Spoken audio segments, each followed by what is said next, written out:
Pernah kepikiran nggak gimana sih jiwa sebuah kota itu sesungguhnya dibentuk?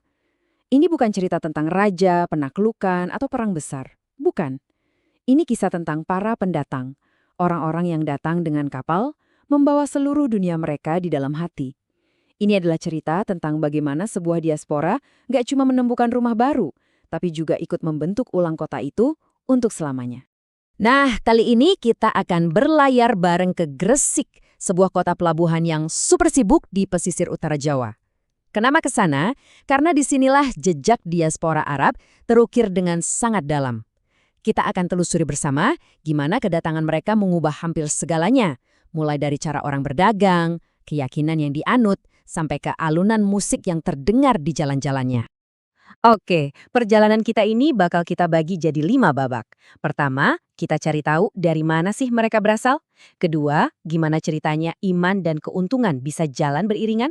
Ketiga, kita lihat warisan tinta pengetahuan yang mereka tinggalkan. Keempat, kita saksikan indahnya tenunan budaya Jawa Arab. Dan yang terakhir, kita akan dengarkan gema abadi mereka yang masih terasa di Gresik zaman sekarang. Oke, kita mulai dari akarnya.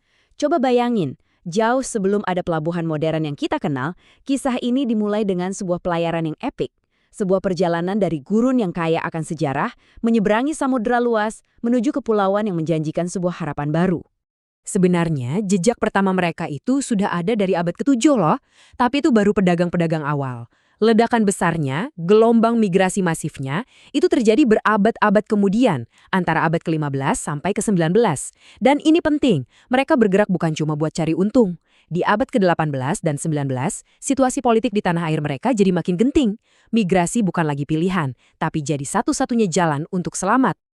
Biar kita lebih paham ceritanya, ada 2 istilah kunci yang perlu kita ingat. Pertama, Hadramaut. Ini adalah wilayah di Yaman modern yang jadi tanah leluhur mereka. Dan yang kedua, ini lebih penting lagi ya, adalah Sayyid. Mereka adalah keturunan Nabi Muhammad. Ironisnya, di masa itu status terhormat ini justru membawa ancaman. Persekusi politik bikin mereka terdesak. Jadi, berlayar ke negeri asing itu bukan lagi soal petualangan, tapi soal bertahan hidup. Nah, sekarang kita masuk ke bagian yang menarik banget.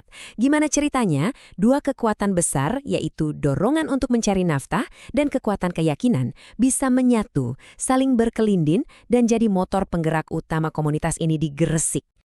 Awalnya, pemicunya simple banget, perdagangan. Saat itu, Gresik itu ibaratnya hotspot global, magnet buat para pedagang dari seluruh dunia. Buat para pelaut Arab, pelabuhan ini adalah gerbang emas menuju harta karun Nusantara yang paling dicari, rempah-rempah. Tapi, disinilah ceritanya jadi beda. Di antara karung-karung berisi cengkeh dan tumpukan kain sutra, mereka ternyata bawa muatan lain. Sesuatu yang nggak bisa ditimbang dengan emas, tapi dampaknya bakal mengubah masyarakat Gresik untuk selamanya. Mereka membawa Islam. Dan kuncinya di sini, yakinan ini tidak disebarkan lewat ujung pedang atau paksaan. Sama sekali bukan. Islam menyebar lewat obrolan santai di pasar, lewat cara mereka bertetangga, dan lewat cara mereka menjalani kehidupan sehari-hari. Nah, ini dia titik baliknya. Mereka nggak cuma jualan barang, mereka itu jualan kepercayaan. Coba deh bayangin, prinsip bisnis kayak kejujuran, keadilan, dan kewajiban bersedekah itu jadi etika standar mereka. Buat penduduk lokal waktu itu, ini sesuatu yang baru. Ini bukan cuma soal agama baru, tapi ini soal cara hidup yang terasa lebih adil dan manusiawi. Jadi bisa dibilang Islam menyebar bukan lewat mimbar, tapi lewat timbangan yang jujur di pasar. Tapi kontribusi mereka nggak berhenti di pasar dan masjid aja. Diaspora Arab ini sadar betul, kalau mau membangun warisan yang langgeng, mereka harus menanamkan benih pengetahuan. Disinilah pendidikan jadi pilar utamanya. Dan jangan bayangin komunitas Arab ini satu suara ya. Nggak sama sekali. Mereka juga berdebat, punya perbedaan pendapat. Ini kelihatan banget dari 2 organisasi pendidikan besar yang muncul. Di satu sisi ada Jamiat Khair, yang masih sangat memegang erat ikatan dengan tanah leluhur di Hadramaut. Di sisi lain, ada Al-Irsyad, yang lebih modernis, yang mendorong kemandirian berpikir. Ini bukti bahwa komunitas mereka itu hidup, dinamis, dan terus berevolusi. Dan ini dia, mungkin warisan terbesar mereka. Mereka nggak datang dengan tangan kosong. Mereka seolah-olah membawa perpustakaan berjalan. Kitab-kitab klasik, teks-teks penting dari jantung peradaban Islam, semuanya dibawa ke Gresik. Ini bukan sekedar transfer buku loh.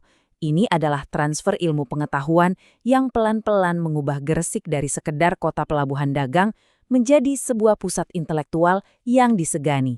Oke, sekarang mari kita lihat bagaimana pertemuan dua dunia ini melahirkan sesuatu yang benar-benar baru dan indah.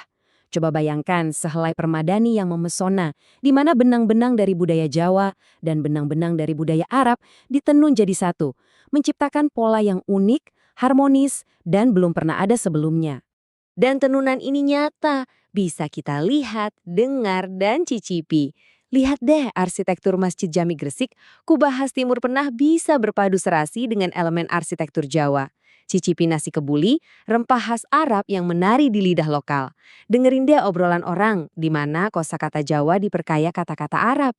Dan yang paling indah, mungkin saat perayaan Maulid Nabi saat puisi qosidah Arab diiringi alunan lembut gamelan Jawa. Inilah harmoni yang tercipta dari dua dunia. Lalu ada kaligrafi Arab. Di Gresik, seni ini berkembang pesat. Ini bukan lagi cuma sekedar huruf di atas kertas, tapi sudah jadi semacam doa yang terlukis. Keindahan visualnya menghiasi masjid-masjid dan rumah-rumah, mengubah ruang yang biasa jadi terasa lebih sakral, menanamkan nuansa spiritualitas di setiap sudut kota. Nah, sekarang soal rasa. Hidangan seperti nasi kebuli itu diadopsi, tapi nggak ditelan mentah-mentah. Rempahnya yang kaya diramu ulang, disesuaikan biar pas dengan selera orang Jawa. Makanan ini pun jadi lebih dari sekedar pengisi perut. Ia menjadi penanda sebuah perayaan, simbol kehangatan dan kebersamaan saat kumpul keluarga. Dan yang paling penting, dari pertemuan ini lahirlah sebuah komunitas baru, Peranakan Arab. Mereka adalah jembatan hidup antara dua budaya. Ikatan di antara mereka diperkuat oleh nilai-nilai seperti kehormatan keluarga dan solidaritas yang sangat kokoh. Inilah yang menjadi salah satu fondasi sosial masyarakat Gresik modern. Kita sampai di babak terakhir. Di sini, kita akan merenungkan warisan abadi dari diaspora ini.